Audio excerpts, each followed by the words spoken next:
My name is Stephen Quezada, and this is Employment Law Myths. Thanks everyone for being here or tuning in.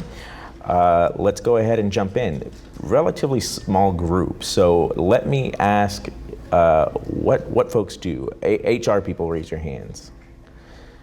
Oh, interesting. Business owners, raise your hands. Okay. Accounting folks, raise your hands. Okay. Anybody else want to just tell me who you are? I'm just here out of curiosity. Oh, curiosity. All right. Hey, you know, the cat doesn't always die, right? Yeah. So, all right. Anybody else want to? Healthcare. Marketing and procurement. Marketing and procurement. All right. Anybody else want to? Say it again. Government. Government. Okay. All right. Good. All right. Well, nonprofit. Okay. All right. Cool. All right. What nonprofit? Dispute resolutions. Just dispute resolutions? Okay, so is that mediation or? Yes. Okay, all right, very cool. All right, so the reason I ask that is because I like to include information that I think will be useful to people, and it'll let me figure out the level of explaining, right, to do based on sort of who the crowd is. So welcome, and let's jump right into it. So I started doing this presentation for chambers of commerce type groups because a lot of them are entrepreneurs or small business owners. And I think that there's a particular disadvantage for those folks because they tend to be really, really good at what it is they do in terms of the product or the service they're offering, but not so great at other things, right? It's sort of like doctors with their own practices. Doctors tend to be terrible business people, right? And it's sort of that way. So I started doing this sort of Mythbusters type show, if you will, so that way I could help folks understand the do's and don'ts, the balls and the strikes, right? And the first one here is this always seems to be one of the questions or one of the things that people want to have discussed in these types of settings is, I don't have to give a reason to fire you. Okay. Now, pay attention to what that says. I don't have to give a reason to fire you versus I don't have to have a reason to fire you. That is true. You don't have to have a reason to fire anybody. But should you give that reason if you have one? Yeah, I think you absolutely should. And here's why. Because when people say, hey, you fired me because I'm pregnant, you fired me because I'm black, you fired me because I'm Hispanic, Asian, whatever it is, old, you fired me because I'm 72, right? You can say, no, I didn't. I fired you because you were late 5 times. And here are the write-ups, the warnings, the documents that you signed and acknowledged that you were aware of the policy that you get to work at 8 o'clock. And you got to work, right? If you're saying perpetually late as the reason for termination, you're already behind, right? You need to be able to say on, November 1st, you got here at 8:30, you were supposed to be here at 8, and you didn't call in, right? On October 15th, you did the same thing, right? And 2 months before that, you did the same thing, right? So yeah, I think if you have a reason for firing someone, you should give that reason. Texas is an at-will state. What does at-will mean? Anybody want to say what they think at-will means? Go ahead, yeah. I saw you start to breathe, so. If you don't want to say it, that's okay too. I'll say it. You want me to say it? I'll say it. Okay, so Texas being an at-will state means that you can fire somebody for no reason, a cause reason, at any time, right? But it doesn't mean you can fire somebody for an illegal reason, right? And there's lots of illegal reasons why somebody could be fired. Lots of protected categories: race, color, religion, national origin, sex, disability, age, veteran status, somebody who went out on FMLA, somebody who's made a workers' comp claim, right? All of these, there's status protection, and then there's sort of activity protection, right? Has somebody made a complaint of harassment? Has somebody made a complaint of discrimination? They've engaged in that protected activity, right? So you can't fire somebody for one of those illegal reasons, but pretty much anything else could be a reason, and you really don't need one, but if you have one, you should give it. Yes? But do they have to give you a reason why you were fired? So you're the employee who was fired and you're demanding that they tell you? Or you're asking or wanting to know, okay, you're letting me go, but why am I being let go? Sure, you can ask, but they don't have to tell you, right? So how do you know that But they should. Yeah. But they should. If they have a reason, you should tell it as an employer. You should tell it, because if the person comes around and says, you fired me because of this protected activity or because I'm in this protected category, you can tell the reason from the get-go about why it is you actually did that, right? And there's cases out there that say when an employer didn't give a reason and then they later give a reason, it could be cause, looking at the totality of the evidence and the totality of the circumstances, that that reason is now pretext versus just giving it from the get-go, right? So this is, if you have a reason, you should give that reason, not you need a reason. Everybody get that distinction? Did you have a question? Yeah. I did. So I'm also a nonprofit CEO, Mhm. and I think the confusion comes that even though you can, if you don't give a reason, it seems to me the advice has been given that they will probably come back with one of those other things and say, well, you were discriminating, you were whatever, even though that is not the case whatsoever. That I think, from the legal advice that can always come around. You have to protect your business, protect yourself. So to me, in my position, it's almost, if you don't have all that documentation and you don't have a cause and all of that, then you're kind of putting yourself at risk as well. Yeah, absolutely. And if you have multiple reasons, you should give those multiple reasons as well, right? Because in a discrimination or retaliation claim, an employee has to disprove each of those reasons, right? So let's say they're able to somehow disprove or make a fact question on reasons 1 and 2, but you have 3 reasons, and they can't do it on the 3rd one. They lose, right? They have to disprove each of the reasons and meet their ultimate burden of showing that discrimination is the real reason or retaliation is the real reason, right? So yeah, you definitely should. I mean, you're just setting yourself up for a claim and allowing the employee to say they came up with this after the fact, right? Because when I got fired, they wouldn't tell me. I specifically asked them. They still wouldn't tell me, and now they're coming up with this. Or they don't right? like the reason why. Well, they're not going to like that they get fired either. So, right? So we're past that. Yeah. I have a question. I don't know if you're going to go into this, so feel free Yeah. if this is something you're going to go into. Sure. But oftentimes when we hire, and I'm a general manager for a publication, and so I hire and obviously have to oftentimes, make the hard decision to terminate. But we try, and if we are going to make that decision, within the first 90 days, we want to make that decision of whether they're a fit. Is there anything legally surrounding that 90 days that protects the company more so? No, I think, so the 90-day, just like the 2-week notice, the 90-day trial period, probation period, whatever you want to call it, they're sort of what I like to call legal fictions, right? They're norms that we've adopted and view as acceptable, right? So I'd say this: if there is a 90-day audition period, probation period, whatever you want to call it, and at the end of the 90 days you think that this person is not a fit, that is a nice reason to say why we let them go on day 91. But you're going to need to explain why in those 90 days you determined it wasn't a fit, right? You still need to do that. And another reason why I don't like the 90-day construction necessarily is people sort of become beholden to it and think that they can't do anything until day 91. No, if the person shows up and is cussing somebody out on day 5, you can fire them on day 5, okay? You don't need it. You're no more protected by doing it within 90 days than doing it at day 180. Yeah, I really don't think so. I think it gives you an additional reason for you to, explain to 12 people in a box. We tried it for 90 days. This is what happened during the 90 days. On day 91, we made the decision to separate, and here's why, right? We were following our policies. We were following our procedures. So it's a nice piece of the puzzle to tell, again, 12 people sitting in a box trying to figure out whether you discriminated, but it's not something that you should be beholden to, right? If there's a problem, pull the plug sooner, right? All right, anybody else? All right, let's move to, he's a 1099, my contract says so, and he wants to be. Or she's a 1099, my contract says so, and she wants to be, right? Well, contracts and wants, desires of the parties don't determine the outcome of this assessment. This is a legal question, right? And there's several factors that courts and governmental agencies look at to determine whether somebody's an actual independent contractor. You can have a contract. I've had DOL investigators tell me we don't even look at the contracts, right? Which is another, subject for dealing with DOL investigators. But they don't necessarily care about the contracts. They also don't necessarily care about what the desires of the parties are, right? I'm sorry, I missed that. The Department of Labor. Department of Labor. And so they look at what the reality is of the relationship. and they say, what's the opportunity for the profit or loss of the individual?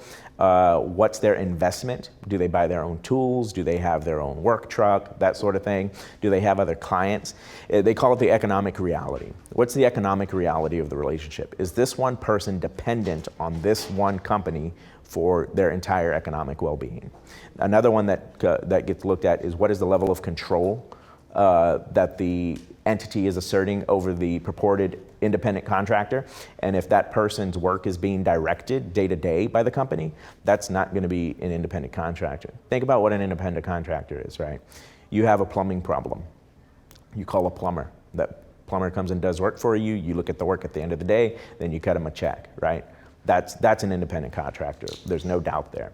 I think that the independent contractor rules have been looked at and scrutinized in the last couple of years. The DOL has a proposed rule out that just came out October the 13th, I believe it was. And they say we're going to look at these factors. The prior rule said we're going to look at these two things, and these are two things that are going to be weighted more heavily than these other 4 or 5 things. But the new rule says, no, we're not going to weight these. We're going to go back to looking at them the way we did before and consider all 4 or 5 of these factors, right? So what does it mean if somebody's misclassified as an independent contractor? Here's the real danger. First of all, the overtime, right? So independent contractors, they don't get overtime, right? Because they're not employees within the meaning of the Fair Labor Standards Act that says minimum wage and overtime for hours over 40. Right? And so you get a lot of these misclassification cases where people are going back and looking for their overtime. So what does that look like? Okay, you misclassify someone as an independent contractor, you're paying that person hourly. Let's say you're paying them $30 an hour to come in and do your trash cleaning, office maintenance services. And he says, wait a minute, I'm really an employee and I'm owed the halftime on all of the straight time that you've already paid me. So let's say he was working 50 hours a week. So 10 hours of overtime a week, right? So you take that 30 hours times 50 and come up with the total amount worked, right?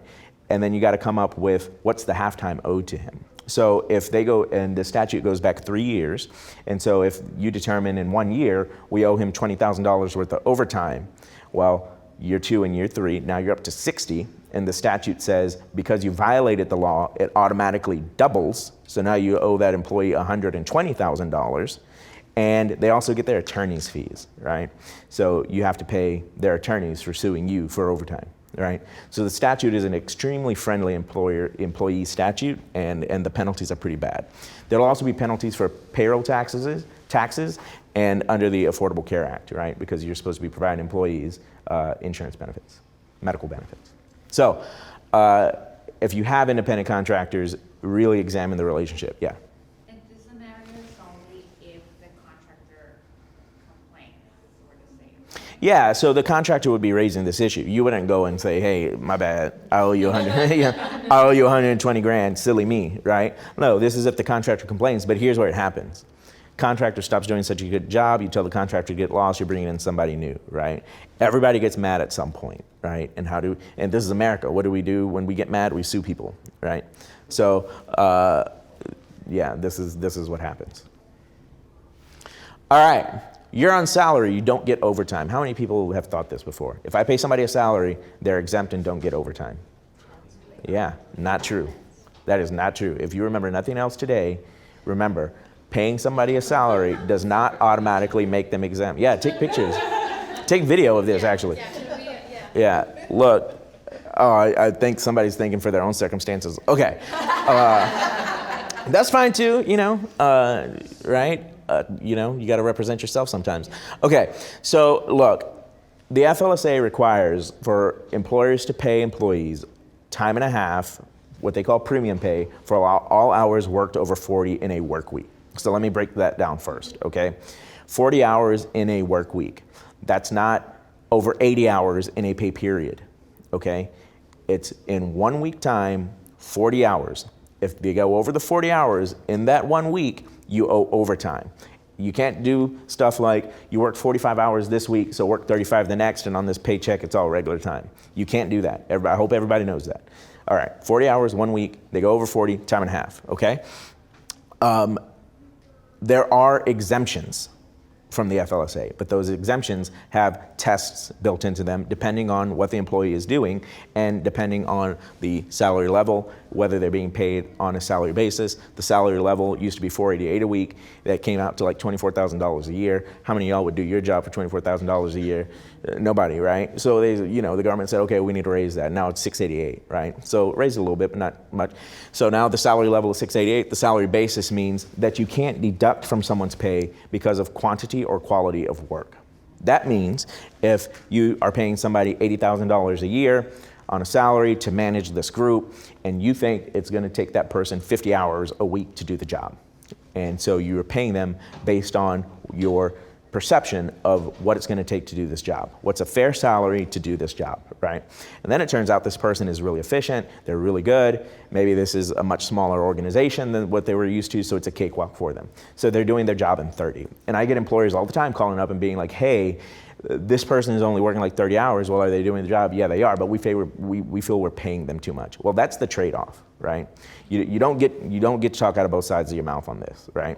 If the person is doing the job and they sometimes work 50 hours a week, and then the next week they say, you know what, that was a really tough week, I'm working 28 hours this week, that's the trade-off. That's just how this works, right? You didn't have to pay the overtime, but they're also going to take advantage of, being able to take a light week from time to time. Okay, so that's salary level and salary. Yeah, go ahead. How does that, if the expectation is that they work a minimum of 40 hours, yeah, and then they work the following week 28, can you tell them, well, if you want to take that time off, use your PTO? Yeah, you can. Look, so, and if that's the way you manage the person, then that's the way you manage the person, right? And they say, look, I'm going to take it was a rough week last week. I worked 70 hours. I need a couple days off. Okay, yeah, you can tell them take your PTO, right? But if an exempt person works at any point during that week, except for the first week of employment and the last week of employment, they get paid the whole week, right? Unless there are specific instances where you can deduct from salary, but it's super specific.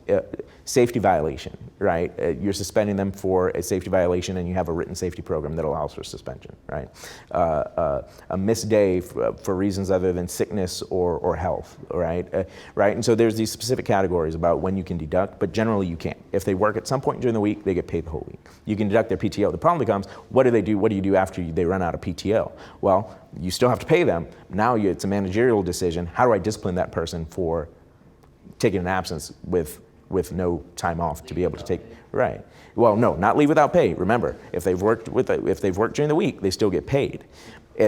You're managing that person's attendance, right? You're not deducting from their pay. You're just saying, hey, I give you 10 days that you can be out the year, right? 10 PTO days that you can be out the year.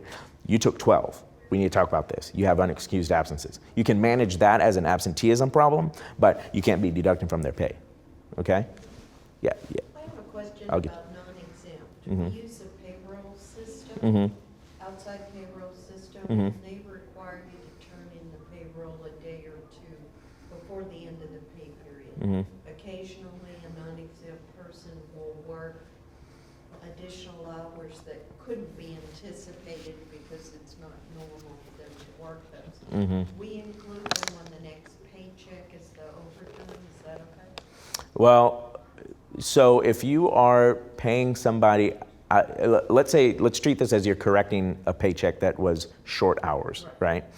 If you're paying those additional hours in the next paycheck, you don't necessarily need to pay them as overtime hours. No, I mean, if they Yeah. were overtime within that pay period, they would have been, if they had been recorded. in Yes, the 40 then days. yes, So yeah. then we're paying them the overtime the next week. Correct, Which is the very next paycheck. correct. Okay. Fine.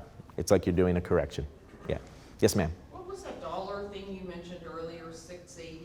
The salary level, 688. So that's the minimum amount per week you have to pay someone to be exempt. Got it. Yes. So, I work with a lot of staff that do events, and so on a typical day, they could work 15 hours, or in a week, they could work 60 hours, and they're exempt. And so, let's say the following week, they want to take 2 days off. Can you do that without PTO, or can the company require them to take PTO? You can require them to take PTO. Again, the rub becomes what do you do when they run out of PTO, right? And let's say they say, well, I don't have PTO, and so you won't give me the 2 days off. But really what I'm gonna do is I'm gonna take off at like 2. I'm gonna go home early today, right? And so then, again, it's a management problem, right? You left work without permission, right? But it doesn't, you still have to pay them, because you cannot base the salary on quantity or quality of work. So if they worked 3 hours one day, can you divide out the PTO where they would have to take out 5 hours of PTO? So here's the other thing, right? So now that starts looking like you are paying based on quantity of work. So my advice to employers is, when you have a PTO policy for exempt employees, it needs to be half or full day increments. Has to be what? Half or full day increments. Oh, Yeah. Yes, ma'am.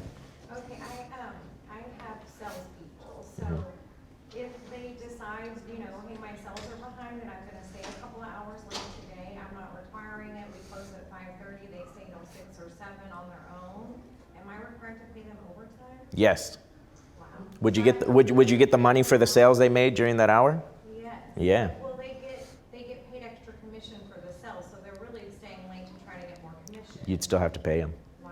Yeah, you'd still have to pay them. So again, FLSA is like a 1928 law, I think. It's a Depression era law, and it uses really arcane terms. And the definition of work under the FLSA is permitted or suffered to work. And so, and it depends on, some of it depends on employer knowledge, right? Like if they're doing stuff that you don't know about, like don't stick your head in the sand, but if they're doing stuff that you don't know about, well, the law doesn't necessarily penalize you automatically. But if you're permitting or requiring them to work, then those are hours worked. You're gonna have to pay them, yeah. Yeah. What if you have employees that have taken PTO, but they have had to work because they're on deadline or something, and they're responsible for this one task that they've had to do? And if they, become disgruntled about that or whatever, that, hey, I've had to do this task, but I took time off and nobody else could handle that task, could they essentially, fight you about, I want my time back because I've had to work when I've taken this time off? I think so. Okay. And again, That's a management issue. it's a management issue, yeah, and it's how you manage your PTO, because again, we're going back to talking, so long as you still pay them Yeah. for on a salary basis, then that's fine. Now we're getting back to the employee relations question of how do we manage this PTO? Yeah, the person got called back into work because this one thing wasn't done. Well, why wasn't the one thing not done? Oh, they forgot to do it, it was on their checklist and they didn't get to it, whatever, right? Like, what's the management issue here, right? Yeah. My question is, so like obviously we have a lot of these policies and stuff in place. However, the FLSA supersedes all that no matter what. Correct. Yeah, because it also specifically says that you cannot contract around this law. So that means you can have a policy, you can have a written agreement with somebody, it does not matter. You cannot contract around, you cannot write a policy around the FLSA. It quashes all that. Yes, ma'am. Where is the best way to find a test for, can I make this person exempt or not? Is there such a place? Yeah, there is. So the Department of Labor has what's called fact sheets on its website, and that's a good starting point. But you can't just say, this is what you're expected to do and this is what you do. You need to look at what they're actually doing and make sure that they satisfy the duties part of the test, right? So, good segue. Any other questions about anything else before I move on to this next part of somebody being exempt? Okay, so we got salary level, we got salary basis. So 688, you can't deduct because of quantity or quality of work, and they also have to meet certain duties tests. There's the administrative exemption, executive, professional, computer, highly compensated. Professional is really learned professional and creative professional. So there's two that fall under that category. But let's take the administrative exemption, right? The administrative exemption says that it has to be somebody who exercises independent judgment and has discretion in their job to do what they need to do to keep the business running, right? Think of an HR director. Think of a payroll manager. Think of accounts payable, right? And notice which areas of the job I'm talking about. I'm not talking about a sales manager, right? That is not an administrative part of the enterprise. That is production. right? So this has to be a non-production employee. These are people who run the backbone of the business, right? Think your operations people. Executive, generally that's somebody who supervises 2 or more people, has authority to hire and fire, manages a identifiable part of the business, right? The professional, this attorney, accountant, engineer, somebody who's studied to have some profession. The creative professional, TV producers, writers, that sort of thing, although there's a lot of litigation in that area, and that's very fact-specific. Computer, this isn't the little guy who comes and fixes your printer. This is somebody writing code. This is somebody doing really, truly, IT work. And then highly compensated, somebody who's making over $122,000, I think it is now, a year. And then you can, for highly compensated, you can combine the duties of other exemptions. So you got to meet all that for somebody to actually be exempt and not be entitled to overtime.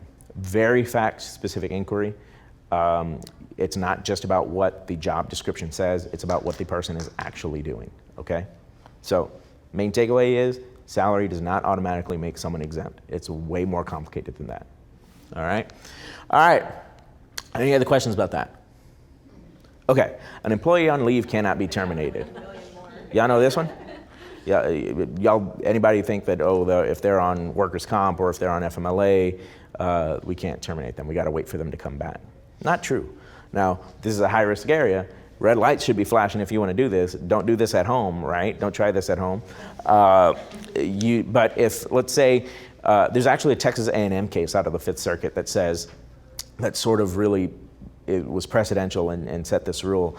And it was an employer who was doing an audit of expenses while an employee was on FMLA and found out they were doing a bunch of, false expense report stuff, and fired the person while they were on FMLA. And it was like, no, you interfere with my FMLA rights because I should be allowed to come back and then you can fire me. And the court said, you can be fired while you're on FMLA leave. But you should be extremely careful. You need to, and the main question is, what changed while the person was on leave? Did you discover something new or did you already know this? And if you already knew it, why didn't you pull the trigger earlier, right? Why now? Because then it allows the person to say, well, what changed? They knew about it, 2 months before I took my FMLA leave. What changed? My FMLA leave, right? This is the classic I've sucked for a long time, right? So I've had retaliation cases where they say, okay, we fire the employee for performance, and the employee says, as part of their case is like, yeah, I was bad. I was not a good employee. I did all the stuff they're saying I did. But I've been doing that for 5 years. And they never had a problem with me being crappy for 5 years. What changed? I complained about harassment. And now all of a sudden, crappy became a problem. You don't like crappy no more, right? So, yeah, look, you can still terminate somebody even they're on leave, but it's tricky. You shouldn't do this at home. Yeah, for sure. All right. An employee who complained cannot be terminated. This is another sort of activity level protection that I was talking about, right? So we've got our status, race, color, gender, national origin, and then we've got activity protections. So somebody who's complained about discrimination or harassment, taken workers' comp, asked about FMLA, requested a reasonable accommodation, right? They're all engaged in protected activity. And that means that you can't fire them for engaging in that protected activity. It doesn't mean that you cannot fire them for breaking workplace rules. There's plenty of employees, there's plenty of cases that I've seen where the employee engages in some protected activity and then they think they're untouchable. They think they can do whatever they want. Not the case. You can still be fired after you complain if there's a good reason for that firing. Again, the timing here is really important. Are you firing them for a reason that you knew before the protected activity, or has something new come up after that, right? And also, if you're firing them for something new, make sure that new is actually new, not something that just happened 6 months ago, and then they're gonna be able to say, well, I did the same thing 6 months ago, you just forgot, and now you're firing me, well, what changed, right? Yes, ma'am? I think I'm a little slow on the uptake. The quote at the top is the myth. Is that what? Correct, yeah. Okay. Yeah, sorry. So, and complaint versus protected activity. Let's talk about what that means. So I think everybody has a pretty good understanding of what protected activity is, right? It's asserting protection under a right that you have in the workplace. You can't just complain, my boss is mean, my boss is making me work, this place sucks, she's she's busting my hump, he's busting my hump, right? Like it can't be those generalized workplace complaints. That's not protected activity. Protected activity is I've been discriminated against, I've been harassed, I need a reasonable accommodation for a disability, right? So that's the big difference there. Okay. I don't have to pay commission unless the employee is still employed. How many of y'all have a workplace where commission gets paid? Okay, so do you know what your agreement says about paying commission? What does it say? Must be present to win? Okay. All right. What about yours? Must be present to win? Good. It does, but I've always paid the commission if it legitimately stayed on the books and payday. All right. All right. Even though it says I don't have to. Yeah. You just, I mean, that's a good way to run your business because, Protected way to. yes, I was going to say it's a good way to run your business because somebody that won't feel slighted on the way out and won't, bother you later, if you will. Okay, so Texas is what we call a contract state when it comes to payment of commissions and bonuses, okay? And what that means is the employer can come up with whatever they want to come up with about how to pay commissions and bonuses, right? But if the agreement is silent about when the commission is earned and payable, then the Supreme Court says recently, this was about a year ago, says we are going back to this procuring cause doctrine from literally like 1918 or something like that. And that means if the person was the procuring cause of this sale, they are entitled to the commission even if they are not employed, okay? Now, what the court in their brilliance did not answer, right? The Texas Supreme Court in their brilliance did not answer is, when does that actually trickle off? So can somebody 2 years later say, hey, you still have this client relationship, I'm owed commissions on it, right? I don't know. They left that part out. We'll have to see what happens next, right? But the story here is, or the takeaway here is, look at your agreements and figure out what they say about when the commission is earned and payable. You want it to say must be present to win, right? So, however, then if someone is let go or fired and goes through court and they were fired because of whatever reason, discrimination or whatever, even if you had this in play, this would then, you would have to go back and pay them their commissions because they were fired. So Yeah. then they would get everything. Yeah. Interesting. Yeah.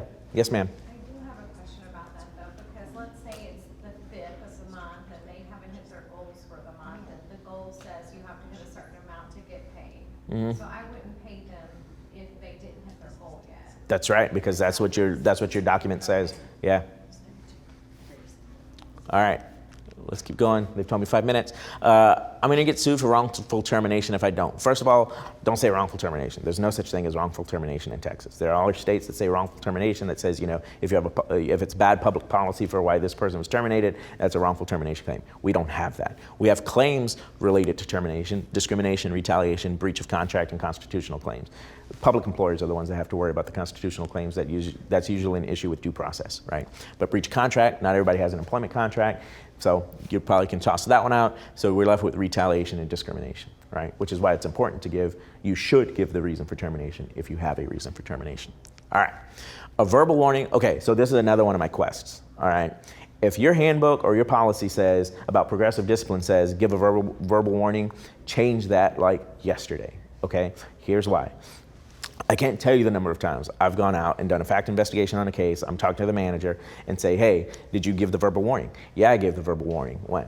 I don't remember. What did you say? I really don't remember. I think it was about being tardy. Okay, well, what, did you take notes? Did you write anything down? Of course I didn't take notes. Of course I didn't have the employee sign anything. It's a verbal warning. Why would I do anything written? It says verbal warning. Delete that. Document all the warnings, okay? But you also need to go back and look at the progressive discipline policy and make sure it's flexible enough for you to skip that step. Because an employee in litigation can say, hey, your progressive discipline policy reads as if it's mandatory, and I didn't get that verbal warning. The manager says I did, but I don't remember it. I did not get that verbal warning, right? Well, now we have a fact issue that's going to survive summary judgment. You're not going to be able to get that case dismissed, right? So your progressive discipline policy still needs to be flexible enough to get to navigate that. What happened to freedom of speech? This is a big one. Everybody thinks that they have a right to freedom of speech. And you do. You can say whatever you want. You just can't say whatever you want and still work here, right? So freedom of speech is really a protection against government oppressing speech, right? It's like, freedom of speech on Twitter. Well, that doesn't really exist either, right? That's a private company too. Should there be? Okay, well, that's different philosophical questions, and you can keep that to yourself. But legally, First Amendment is a protection against government interfering with your speech, okay? Speech can, however, be protected if it's concerted activity, right, under the National Labor Relations Act. Well, we don't have a union. That doesn't matter. National Labor Relations Act applies to non-unionized workplaces as well, and you can't fire somebody for doing things like, hey, this is not safe. We shouldn't be made to do this. We need better working conditions. We need better pay. She's making $50,000. I'm making $40,000. Why aren't we making the same? If you have a policy that says cannot share salary, that policy is against the law under the NLRA, even if you don't have a union in your workplace, okay? Non-competes aren't enforceable. Should I wrap it up? Do I have a? 1 minute. All right. Non-competes aren't enforceable. This is not true. I get this all the time. I heard non-competes aren't enforceable in Texas. That's not true. They just have to be limited as to time, scope, geography. Problems arise when you get greedy on these, right? These are intended to protect goodwill and confidential information, confidential processes of the company, right? That's what non-competes are intended to protect. If you're going beyond that protection, they are going to get struck down, right? So they just need to be drafted correctly. All right, take a picture. Quick. All right. These aren't required. There's no such thing as a formal complaint, and I think I'm out of time.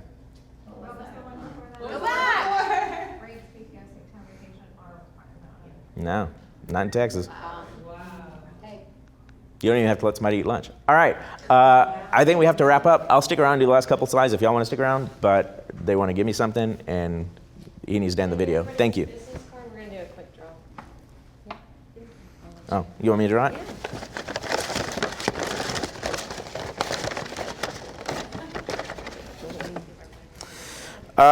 Food Bank, Christine Marlowe.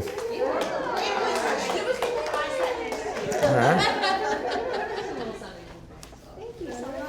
All right. Well, thank you all very much. Say thank you one more time. Appreciate it. Thank you. Of course. Thank you. Yeah.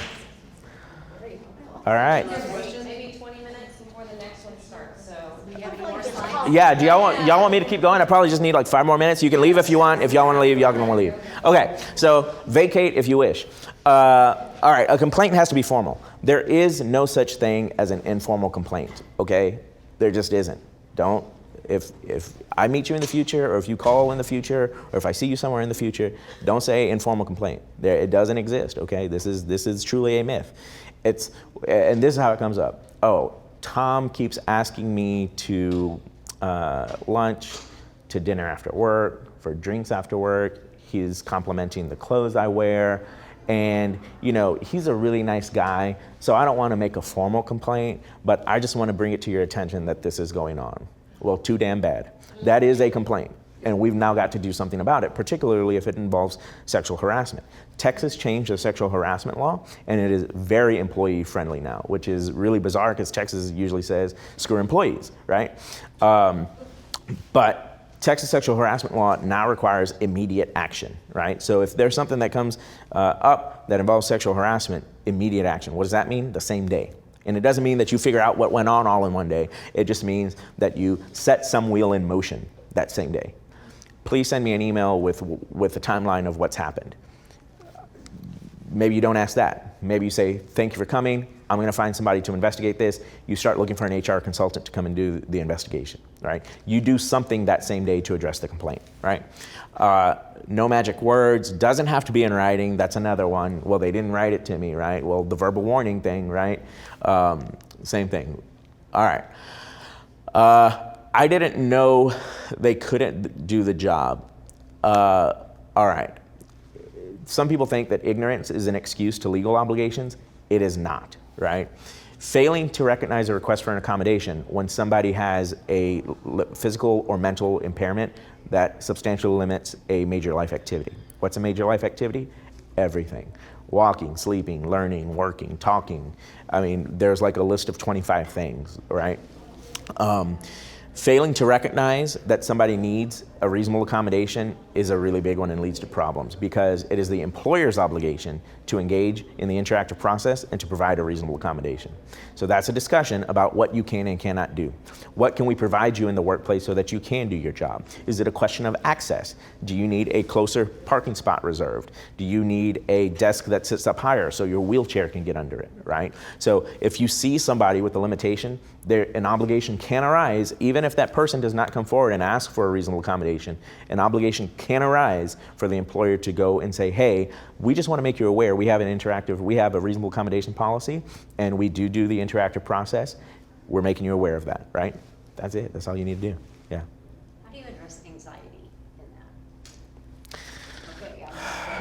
Okay, anxiety, You know, I mean, yes. I'm sort of tired of anxiety. I know, but it's a thing. It's- Causing Yeah. issues. I mean, other than like passing out red wine, you mean? And that's not legal advice. Don't go do that. Look. Is that something that you have to have a reasonable accommodation for? Yes, it is. So anxiety is an impairment. It's mental impairments are listed on the list of impairments. And if it substantially limits a major life activity, right? So if this person is so anxious they cannot like breathe, right? They have a panic attack. Yeah. That's substantially limiting a major life activity. The problem with anxiety is you can't see it, right? Somebody's limping, you can see that, right? You can see it's an internal thing. And I think it's also one of the things that gets most exploited, candidly.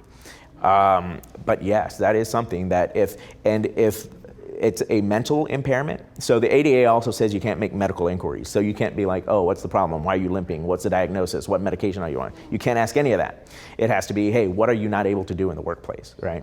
But there's an exception for mental health. If you observe odd behavior in the workplace, you can send that person to go get a medical examination, right? And that may result in... Especially if that impairment keeps them from doing the job. Right, and that's the critical thing. They still have to do the job. A reasonable accommodation means don't do the job. It means we're going to provide you something so that you can do the job. They're telling me I have to leave. Yes?